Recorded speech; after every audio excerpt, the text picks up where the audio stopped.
بسم اللہ الرحمن الرحیم۔ معزز ناظرین، السلام علیکم ورحمۃ اللہ وبرکاتہ۔ حضرت مولانا احمد لاہوری رحمۃ اللہ علیہ سے روایت ہے کہ جب حضرت مدنی رحمۃ اللہ علیہ آخری حج سے تشریف لا رہے تھے تو ہم لوگ اسٹیشن پر شرف زیارت کے لیے گئے۔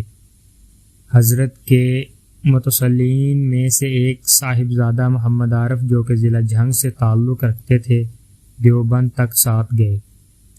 ان کا بیان ہے کہ ٹرین میں ایک ہندو جینٹل مین بھی تھے جن کو فراغت کا تقاضا ہوا۔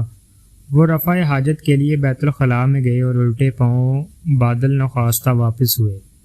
حضرت مدنی سمجھ گئے، فوراً چند سگریٹ کی ڈبیاں ادھر ادھر سے اکٹھی کی اور لوٹا لے کر لیٹرین میں گئے، اچھی طرح صاف کیا اور ہندو دوست سے فرمانے لگے کہ جائیے، لیٹرین بالکل صاف ہے۔ وہ بڑا متاثر ہوا اور بھرپور عقیدت کے ساتھ عرض کرنے لگا، یہ حضور کی بندہ نوازی ہے جو سمجھ سے باہر ہے۔ اس واقعہ کو دیکھ کر اس ڈبہ میں موجود خواجہ نظام الدین تونسوی نے ایک ساتھی سے پوچھا کہ یہ کھدر پوش کون ہے؟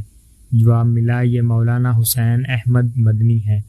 خواجہ صاحب نے اس وقت بے اختیار ہو کر حضرت مدنی رحمۃ اللہ علیہ کے پاؤں کو چھو لیا اور پاؤں سے لپٹ کر رونے لگے۔ حضرت نے جلدی سے پاؤں چھڑا لیے اور پوچھا، کیا بات ہے؟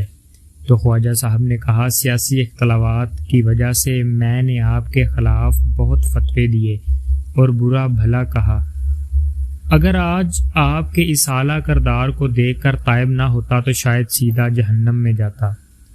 حضرت نے فرمایا، میرے بھائی، میں نے تو رسول اللہ صلی اللہ علیہ وآلہ وسلم کی سنت پر عمل کیا، اور وہ سنت یہ ہے کہ رسول اللہ صلی اللہ علیہ وآلہ وسلم کے ہاں ایک یہودی مہمان نے بستر پر پخانہ کر دیا تھا۔ صبح جلدی سے اٹھ کر چلا گیا۔ جب اپنی بھولی ہوئی تلوار واپس لینے آیا تو دیکھا کہ حضور صلی اللہ علیہ وآلہ وسلم بالنفس نفیس اپنے دست مبارک سے بستر کو دھو رہے تھے۔ یہ دیکھ کر وہ مسلمان ہو گیا۔